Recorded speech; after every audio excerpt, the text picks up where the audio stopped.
Thank you for that reminder, Sarah.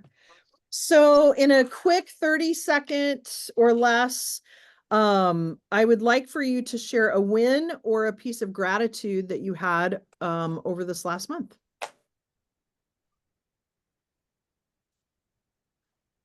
I'll go really quick. My win and my gratitude are the same, and that is that we had a fantastic holiday break, and I felt like I was very present with the kids and the family. And rather than being like, oh, I have a break from work, I should do all the things that I don't get around to, I took like an actual break, Nice. which was Lots of nice. fun. I got very much out of the doing and just into the being. Linda, I'll tag you. Okay. A really good holidays, which was nice for me because sometimes holidays are really hard. And I was able to just relax and be present. I joined some friends, and my daughter and I had some really nice times too. So that was a win for me. It was really good. Pass So it on. yeah, Jennifer. I retreated to my sewing cave and, Nice. and I sewed all the things. That's And awesome. the guys are off doing their own little thing. So Nice. Thank you for sharing. Chris, bring us home. Yeah, so it had a good holiday. It was very low key, but very up and down emotionally. We're not going to get into that today. But very thankful. The company closed the year out really great last year. They've knocked expenses through the floor, which is outstanding. We're starting the year out really positive.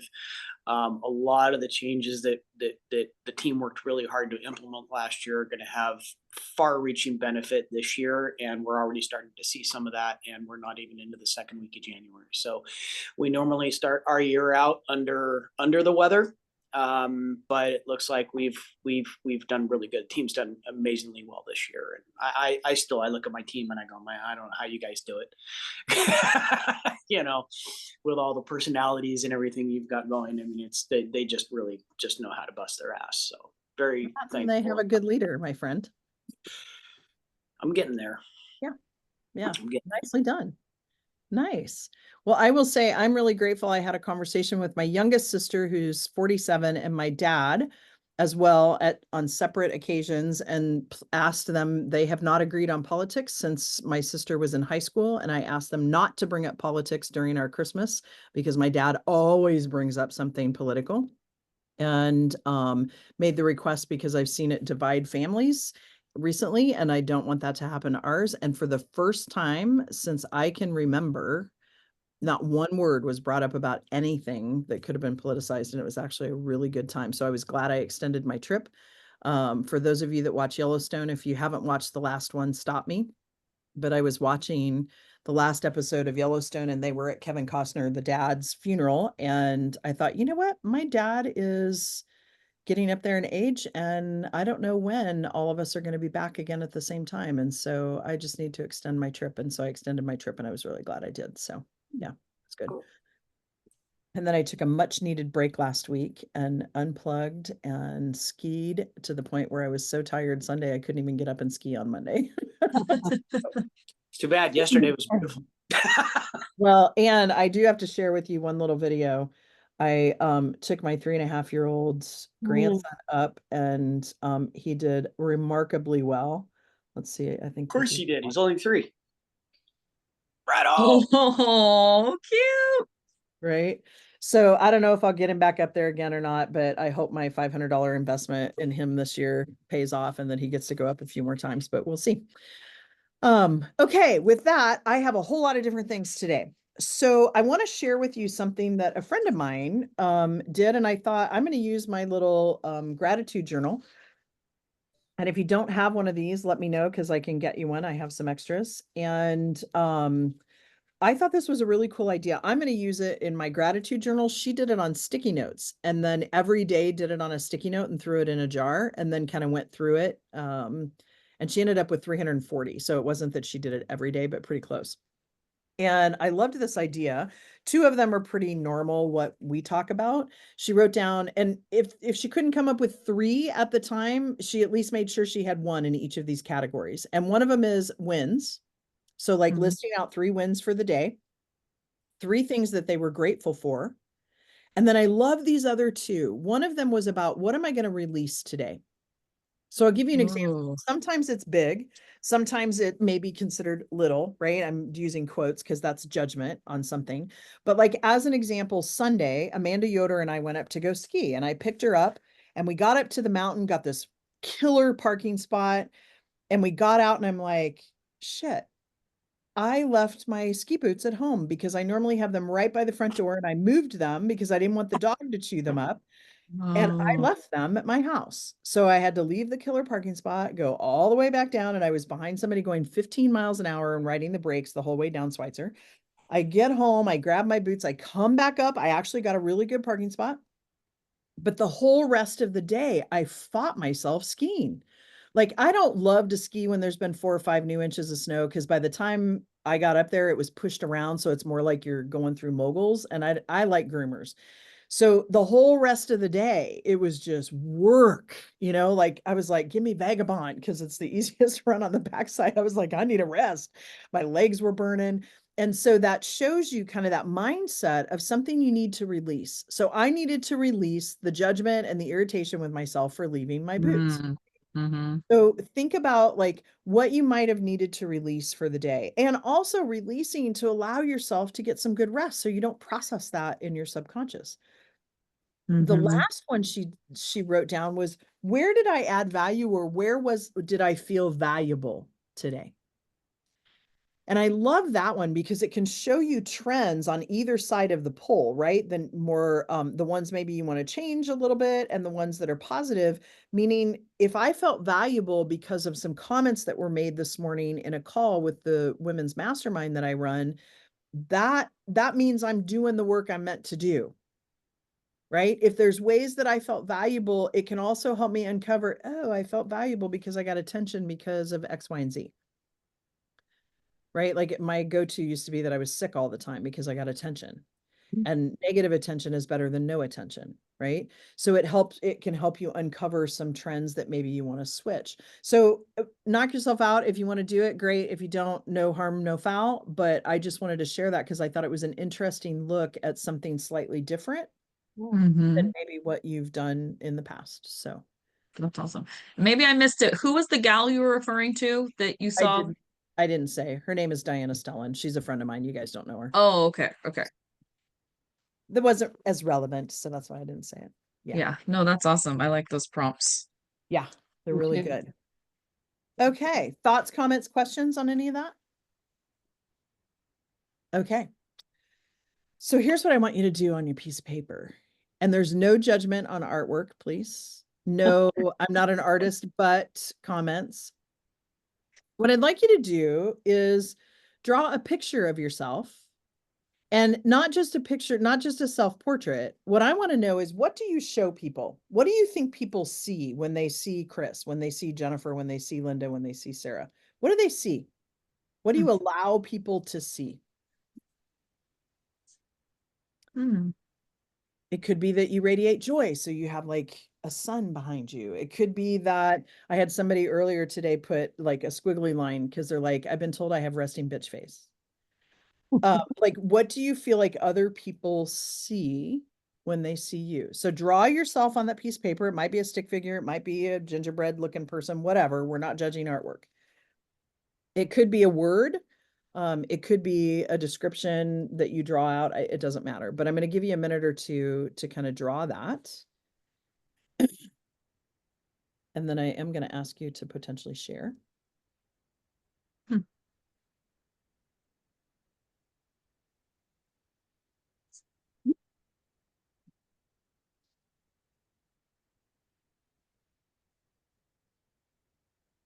Like, I allow people to see that I have blonde hair. They don't know that I go in every 8 weeks to get certain color covered up.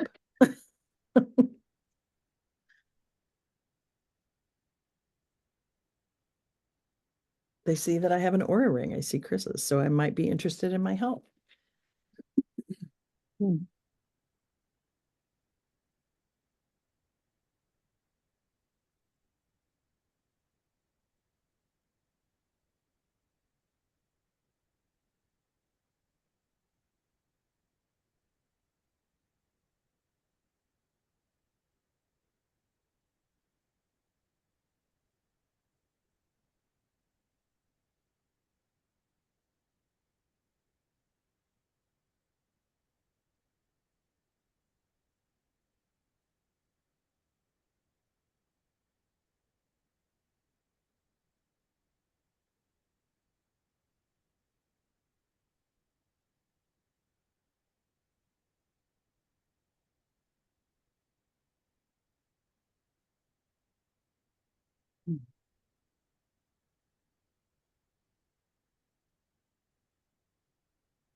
And this is just kind of general, right? Because you might show your staff a little differently than what you show everybody else, or you might just show everybody the same thing.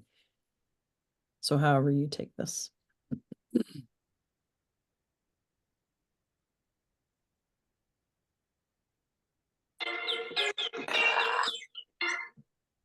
That's a cool ring. That's the basketball thing, Chris. Dun, dun, dun.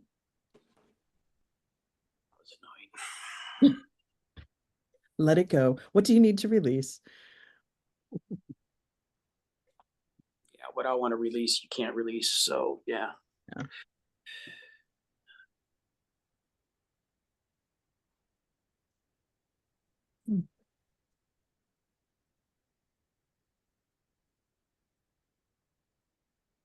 I'll give you another 30 seconds or so to finish up that one.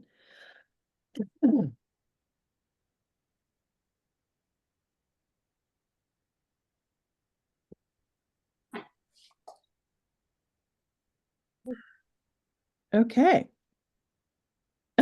Linda, that's some great expression there. I just got a text message from where I'm leasing, and he's very open, sounds good to extending my lease. So Oh, fantastic. that was like, That's a win. Yeah, that's huge. and I sent it on New Year's Day, since I hadn't heard from him until today. So sorry, I had to sneak peek, but That's okay. Congratulations. yes. Okay, so now I want you to turn your paper over and I want you to draw yourself again.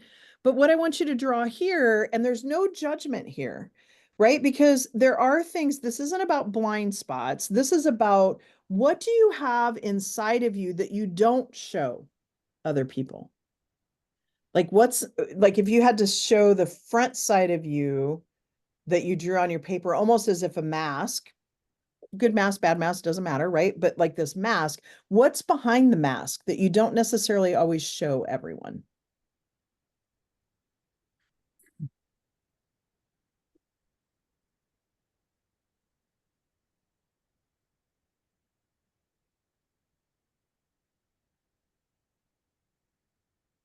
You know, like earlier today, someone said, I don't always show people my humor because I'm kind of afraid they're going to think I'm quirky and awkward.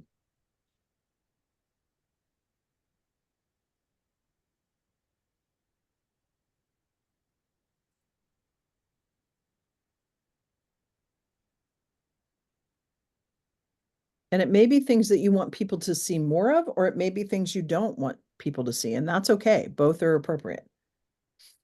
You know, like I struggle with showing people that my shit's not all together, right? Like that I'm a mess at times. And I want people to be able to see that more, to be able to associate with it.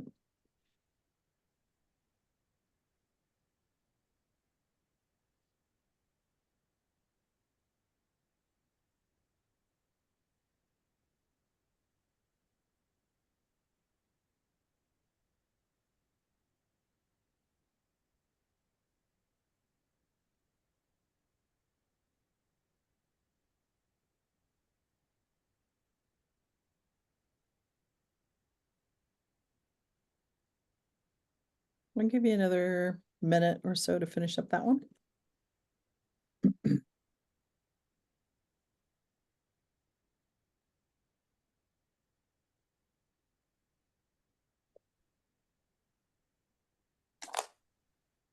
Gosh, it's really.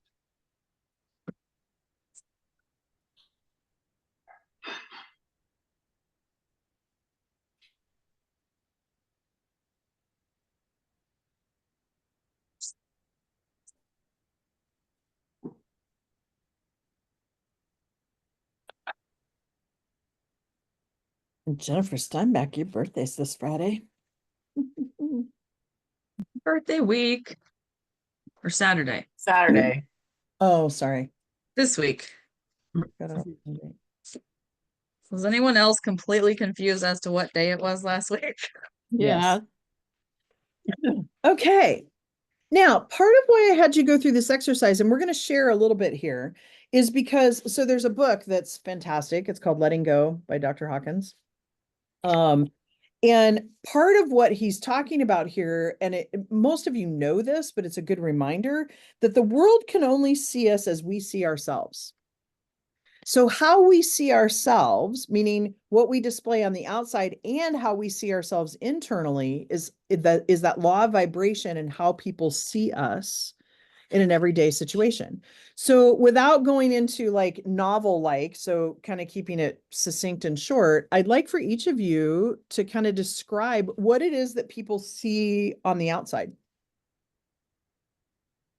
So if you wouldn't mind lifting up your self-portrait. Well, I just drew a stick figure with a question mark over the top of the head, kind of like the Riddler. But I think what most people see in me is knowledge, common sense, and fairness. Yeah. I don't know if this is gonna show up. Oh yeah, no. Oh yeah. 'cause Nope. you have- That's okay. I drew a heart.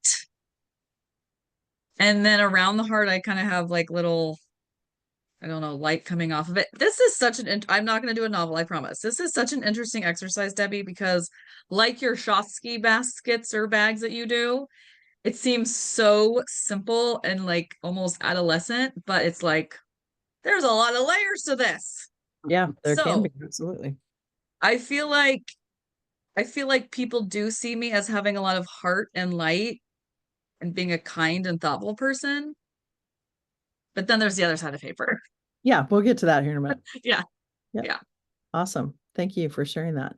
And Chris, a really quick question. I have the question mark up on top too. Do you feel like people question like what's happening in your mind? Like what's going on? All the above. Okay. Yeah, I mean, the more I dive into, and Jennifer and I had to talk about this last time we were together, but the more I dive into neurodivergence, which she doesn't like me using that term, but I love it because I can actually now classify what it is that's screwing me up. All right, so I'm cool with it. But yeah, because it's so complicated. I mean, we'd love to say it's easy. This is why I have a hard time with a lot of exercises, like this and stuff like that, because it's just, I have this constant struggle to have to, I don't know. Just Yeah. Yeah, I happen to know a brain therapist that's on this call too, by the way, that might be a good contact for you. Jennifer or Linda, what about your friend? Thank you, Chris. I went, oh, Linda, you can go if you No, want. no, go Jennifer, you're on it. Okay, so I went with the nerdy resting bitch face. Oh, that's awesome. So is that what you feel like people see in you? It maybe. I've always been told I should smile more. And in fact, I remember when Ivan was born, my mom was like, you should probably give your son a big smile first thing in the morning. Sleep deprived. Yeah, that's wise advice. So it took a couple of weeks to do that. Yeah, I was going to say, I don't know if I smiled at my son first thing, because usually he's waking me up at 4 a.m. Yeah. Okay, cool. Thank you. Linda, what about you? Okay, so I did a stick figure and I wrote a bunch of words on there, which that was actually kind of fun to do. And so one is that what I think people see in me is acceptance and connection and generally positive. And I focus also fun. I like to have fun. And another thing that's open to new ideas and learning. And that's, yeah, I see that. Okay. I think people see that in me. Okay, perfect. Well, I'm going to actually ask you each to do a little bit of homework here. And one of them is, it's funny that you say that, Jennifer, because I've noticed over the last year how many people drive and they look like Mr. Wheeler. Mr. Mm. Wheeler. You know, Yeah. Mr. Wheeler and Mr. don't. the Disney thing? Oh, No. I'll send it to you.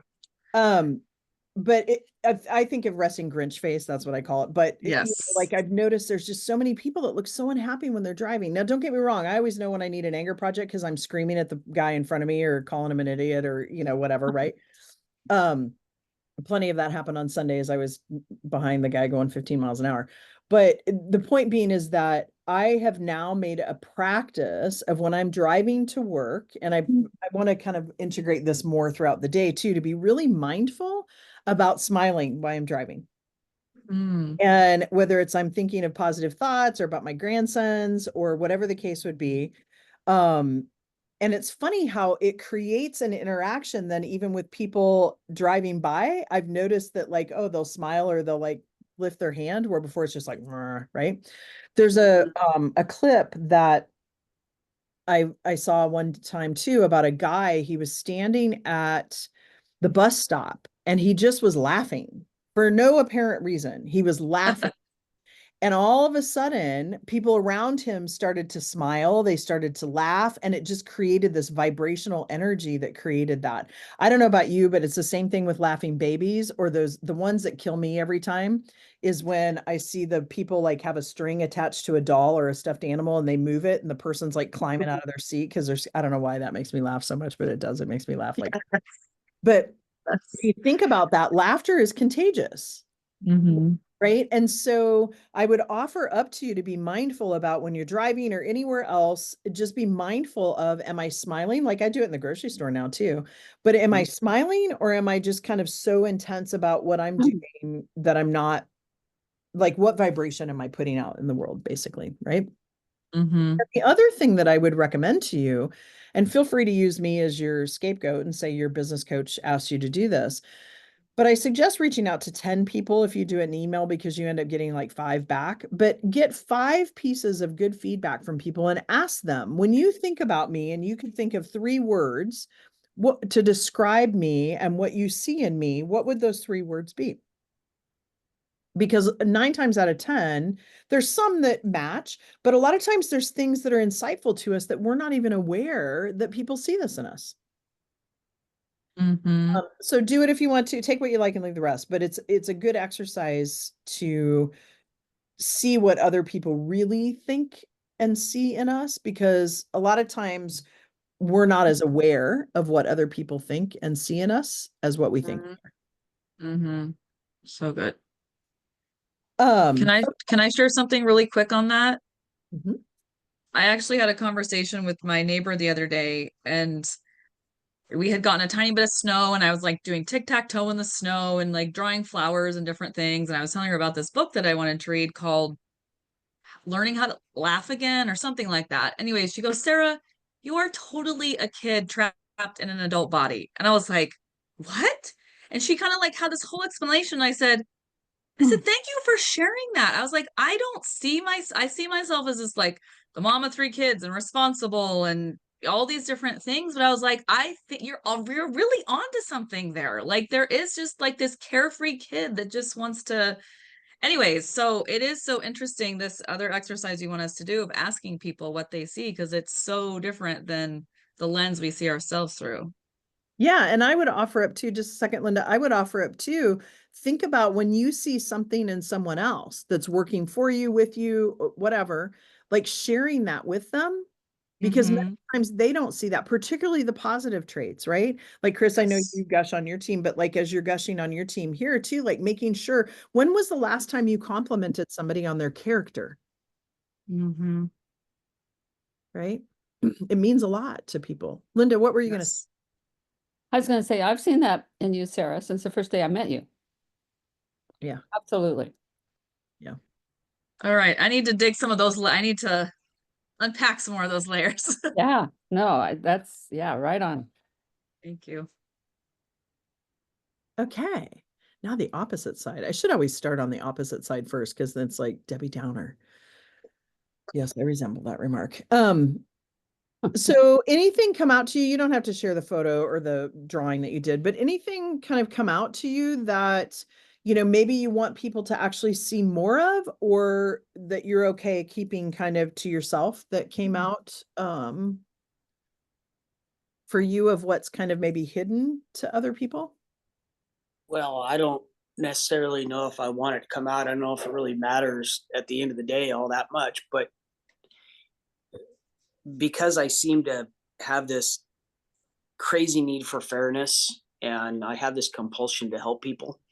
Um, and I have also the I don't know why I have to always expose hypocrisy, but I do. And I like to let people be and live their lives. So I feel what I probably don't portray very well is probably compassion, joy, and approachability. So yeah. And Chris, what does the word compassion, I want to go through all three of those. Like, what does the word compassion mean? What does that look like to you? Well, so the debates I've had with, some of my key personnel and my wife in the past is I just don't seem very, I guess, empathetic to a lot of things. And I think that's a lot of my neurodivergence. I can't allow myself to go down that road because I will start to own that. And it pulls me into a place that I don't want to be because I can't help. And there's that need for me to always help people in bad situations. And you seem to kind of attract that type of individual as well a lot of times, through that. So I don't think people see a lot of compassion in me, even though I have a huge amount of compassion for people. I just live so much in the positive side of things or the optimistic side that I'm like, there's a way through all of this. Yeah. And the way we do it is putting our mindset to it and moving forward. Sometimes we get wrapped up in the dark, and it's hard to find your way out. It can be hard. And believe it or not, it can be really hard to fight your way out of a wet paper bag. So anyway. Yeah. So kind of what I'm hearing you say too is in your solution mindedness that potentially people don't see the compassion because you're like, okay, here's the situation we're in. Now let's figure out how to get out of it versus Right. staying in Yeah. it. And I mean, we can wallow in the what ifs all day long, but that's not going to help get us, across the finish line. Yeah. So we don't have time to worry about that right now. And because I am the individual that I am, I typically don't go back and revisit it anyway because I don't like digging the hole twice. Yeah. Yeah. So efficiency. What was the third word that you had? I forget. Joy. approachability. Yeah. And what makes you feel like you're not approachable? I can go into a store and I can stand there and clearly I need help and I don't get approached at all. I can be in a situation that's a social environment and people don't approach me, but Debbie, you've seen it. You've seen me when I'm talking to a group of people just seem to come like magnet around me when I'm talking for some reason, but yet, find me alone in a room and you're probably not going to know that about me. You're probably not going to think that about me, so, Well, and I anyway. love you, Chris, but if you're alone in a room, nobody can approach you because there's nobody else in the room. Just saying. Well, yeah, but I can be alone in a room with a bunch of people there. Yes, absolutely. Okay. Yes, I'm very good at being alone in a room with a bunch of people there because there's, again, like I said before, the ability to just let people be. There's a lot of that in me as I go throughout my day because there's just so much craziness going on up here. Yeah. There's a lot of, I might invite you to just use a different word than craziness, right? There's a lot happening up there. Chaos. A lot of brilliant work happening in that brain. Yeah, there's that too. It's all chaos at the end of the day. There's a lot of good stuff. There's a lot of bad stuff. It's just chaos. And that's okay. I can work with it. I've learned how to cope over the decades, but it is getting harder and harder as I've gotten older, it's become harder and harder and even more focused in me and more of a drive for me to be focused on fewer things than everything. Totally makes sense. Thank you for sharing. Yeah. You can pass it on to somebody. Let's go to Jennifer. I think I would join Chris with the approachability thing because I too can be in a room with a bunch of people and I'll be off in my own thoughts. And is it really hard for you to engage with people too when you're like that? I mean, if they come up with you and start a conversation, do you have difficulty shifting into that conversation? Yeah, definitely. Yeah. And more often it's that like I have no idea what to say. Like I don't know how to start a conversation well, and then I have to like do it when I'm lost in my thoughts. I have to do an abrupt shift and then like, oh, you actually want to talk to me? Okay. Yeah, Jennifer, I'm glad that you said that because one of the tools that I've helped, actually, I had a client that had MS, and so she struggled with memory. And so we worked on this, and I would recommend this to everyone, actually, is like think about one or two questions that are easy to come to mind that, like one I say is, oh, tell me what's been happening for you, right? Like that's just an automatic one. Or think about like one or two questions that you can use as your backup so that when you're in this deep thought or you're having these things happening in your mind or you're feeling awkward and not sure how to start a conversation or someone comes and starts a conversation with you, you can answer their question and then say, so tell me what's been going on with you. And sometimes that masks, and so tell me about your holiday. How was it? Or, hey, I heard you were on vacation and, like, oh, do you have any vacations planned? And it leads into then one or two questions that you can ask that will get other people to talk so that you can regroup and then be more engaged in the conversation. It's similar to when I got divorced, people that I barely even knew would come up and say, oh my God, what happened? Well, first of all, it's none of your freaking business. Two, but I want to give people grace, right? So I'd just be like, oh, it didn't work, right? But I had to come up with what is the thing that I'm going to say to be able to shut the conversation down. Now, in this case, you want to open conversation. So like, what is it that you want to say and have as kind of your backup that just comes to mind for you quickly when you're in those situations? Yeah. Okay. Thank you, Jennifer. So what makes you feel like, okay, so you said approachability. What was the other? I'm trying to recall. That's it, mostly. That's all Jennifer had. Oh, I was thinking you had said one other thing. Okay. Is that something that and it's okay if you don't want to change that, but is that something that you want to shift, or is that something that you're okay with?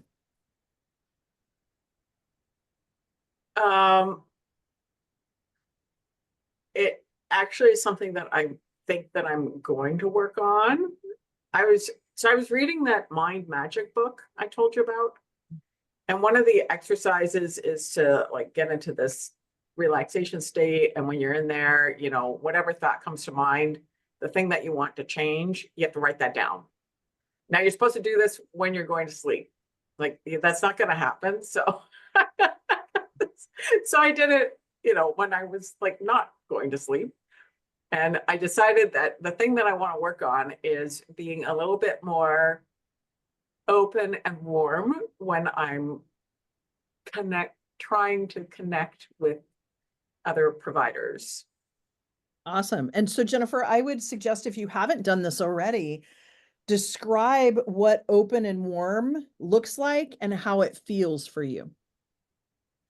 Because even when you set goals, if you can attach it to a feeling and emotion and how it feels in your body, you have a higher probability of success. Right. Well, what I can tell you that it isn't is like this. Right. Right. So now switch that around and describe what it feels like and what it does look like. Are you doing this? Is that what you were doing? I couldn't see your hand. Were you just like doing? Yeah, this is my normal state. Yeah. Yeah. So I'm going to turn her around and say, come hither. Yeah. Yeah. So write down for yourself and kind of describe what that looks like and feels like for you so that when you get in that situation, you can attach a feeling to it so that, because at first when we change these things or we're doing that, it feels awkward. It feels uncomfortable. And so then when you've kind of thought through what that might feel like or what that might look like, it doesn't feel as foreign when it happens. Yeah. Awesome. Okay. Pass it on, Sarah or Linda. Linda. Okay, so one of the things I wrote down several things, but one of the things is that I don't tend to let people know. Debbie's gonna laugh at this one, is I can avoid, and how I avoid. I'm supposedly 1 point away from being an extrovert and an introvert, and I see clients, 4 days a week, well, 3.5 days, and so there's a lot of energy flow there, and so I can avoid quite easily. And that means I just go somewhere, stay home, or, I don't connect, which is a natural part of what I do love to do. But, that's something that I do to, in balance, it can be good, but I can also get out of balance with that. So I'm aware of that. And wanting to pay more attention to that. which I think I did I'm pretty sure I did that over the holidays where I did connect, went to some parties, connected with people, and it felt really good. But I had that tendency to like, I really want to avoid that. But then when I did not avoid, it was a really positive thing for me. So just more aware of that. Yeah. It's good. And do you have a pattern? Like I might invite you to look at the pattern of what you do avoid. Mm-hmm. Yeah. Well, and some of the deeper issues with, our wounds that go deep, there are some of, absolutely, that's what I can avoid. And, recognizing when I'm doing that and, and then doing more of that deep work. Yeah, for Yeah. sure.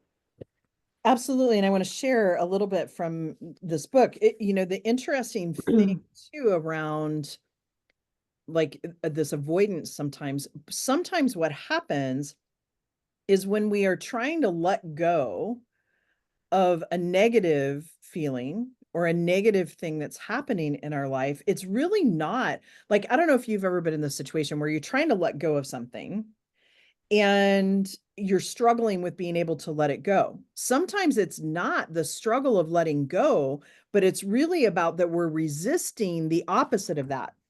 We're resisting the positive Mm-hmm. that's coming out of that. Like I've met people in my life before that are afraid to be successful, Mm-hmm. right? Because it's different than maybe what they've had in the past, or it's different than their family units or whatever. And so is there something like as you are avoiding, and I'm using you as an example because it set this up really well, or if all of you tend to have something where you are trying to let something go and you're struggling with letting it go, 9 times out of 10, the struggle is not in the letting go, but in the resisting what's coming. Oh, yeah. Right. And usually what's coming is the positive. It's like change is happening, this growth edge is happening, and like something is going to be bigger and better and more awesome than we could have even possibly imagined on the other side. And sometimes that's scary. Mm-hmm. I can relate to that because my word for this year is freedom. And there's, I like doing the brain maps, or we call it a metacog, where you do the central thing and then you go out with all the different thoughts. And so freedom, which is touching in some really deep areas for me. And this last weekend, I did not work Friday, which was really nice because sometimes I have to do some things on Friday. And I spent the time just watching a series on my computer and just escaping, but feeling okay about it too, which was interesting because sometimes I can fight that. But yeah, the resistance, Debbie, I think is because it's getting, for me, it's getting to some really deep issues that need to be brought up to the light, and so that I can have that freedom I want.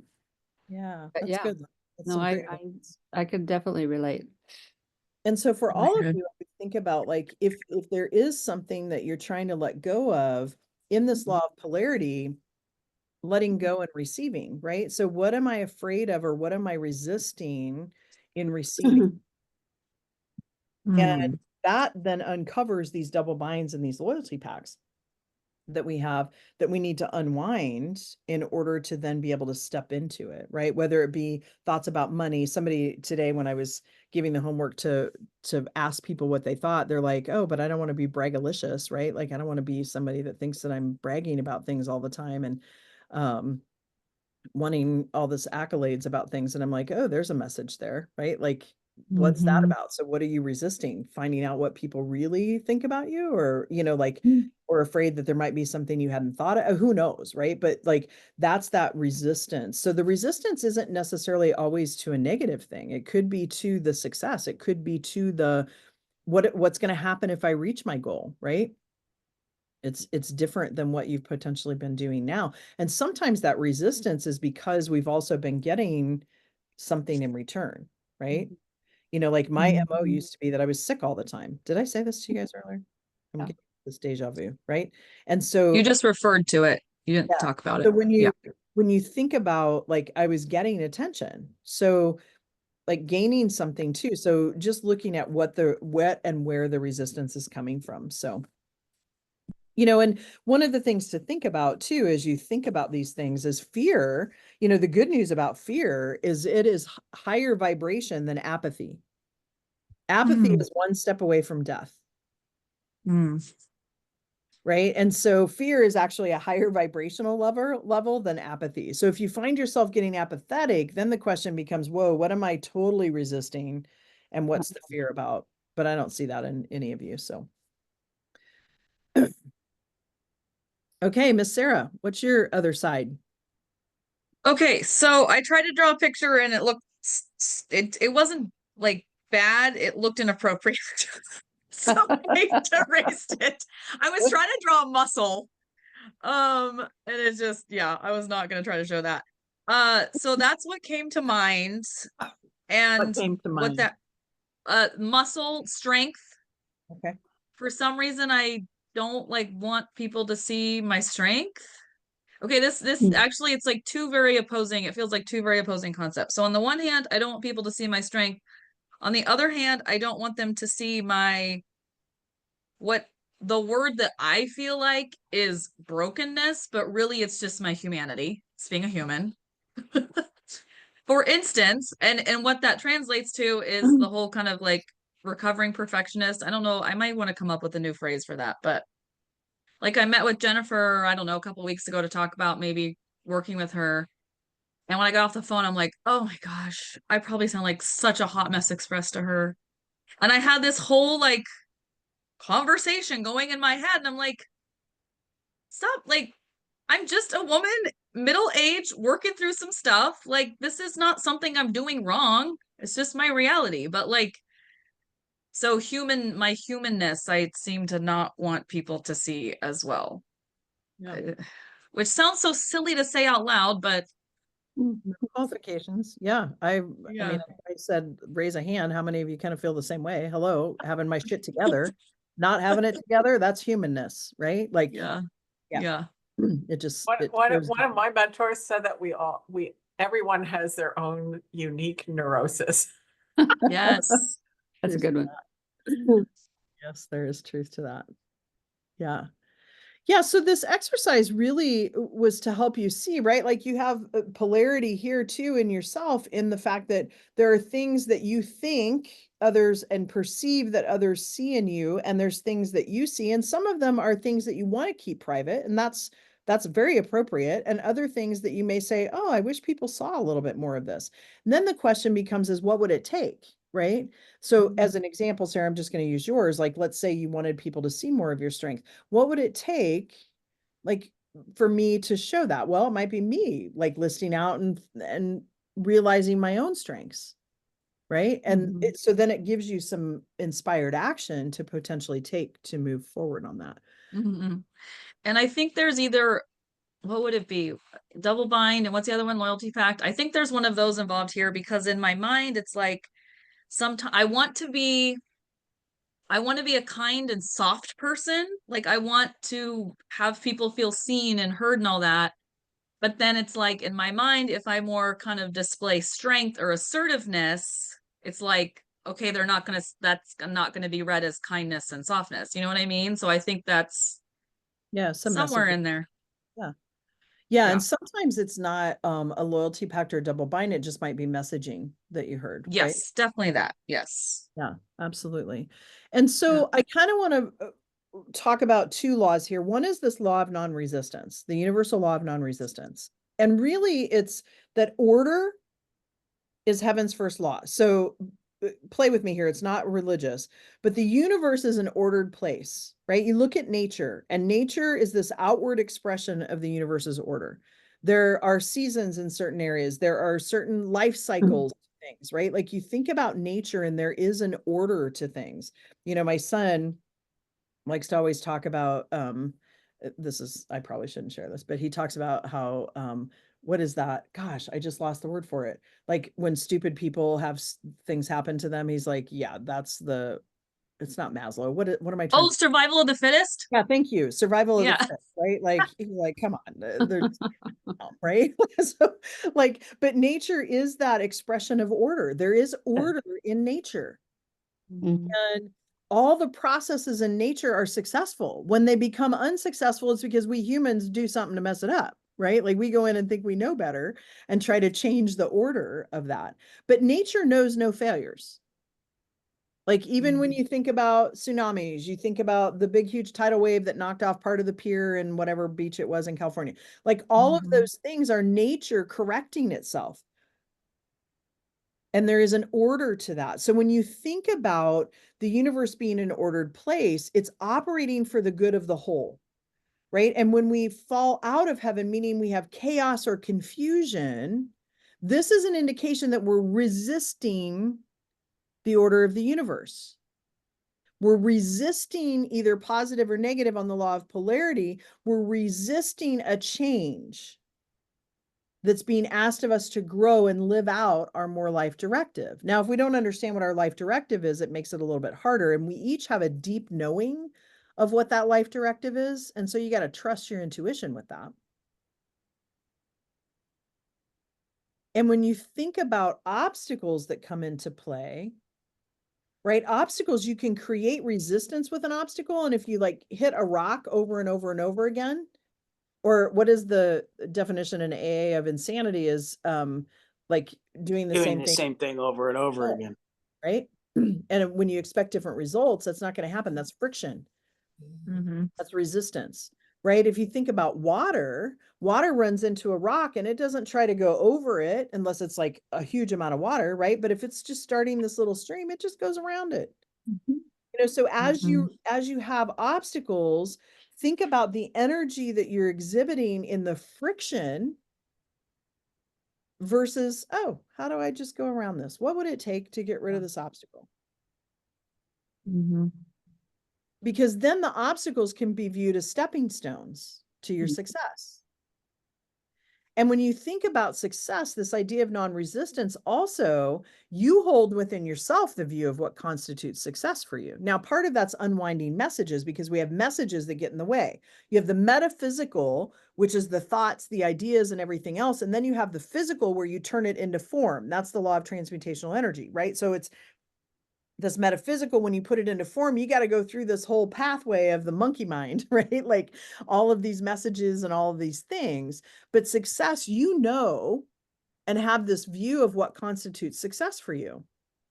And it's really about having yourself and your actions at a standard higher than the ordinary human, right? Like all of you, you're unicorns because not everybody does this work on themselves.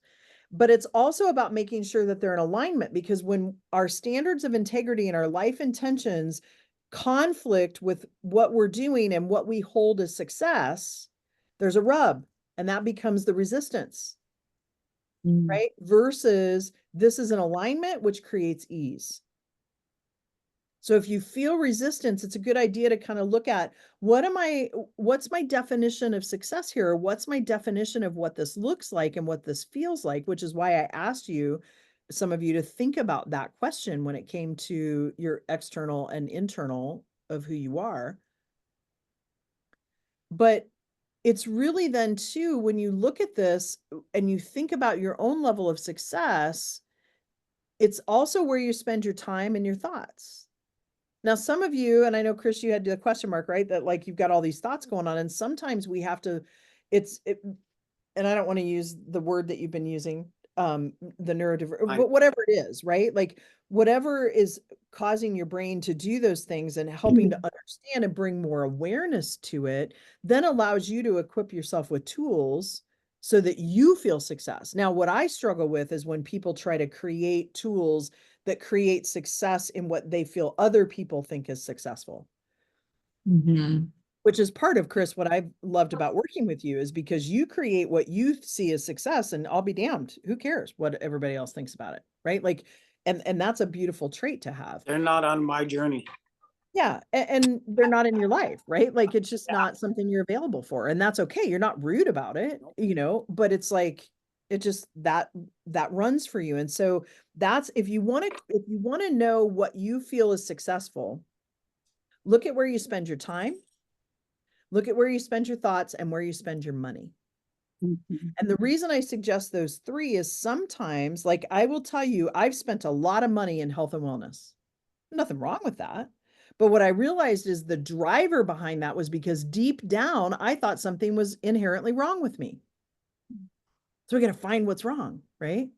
It doesn't mean that I still don't spend money on health and wellness because I want longevity. I want those things. I want to be able to ski when I'm 80 and not just ski, but like ski.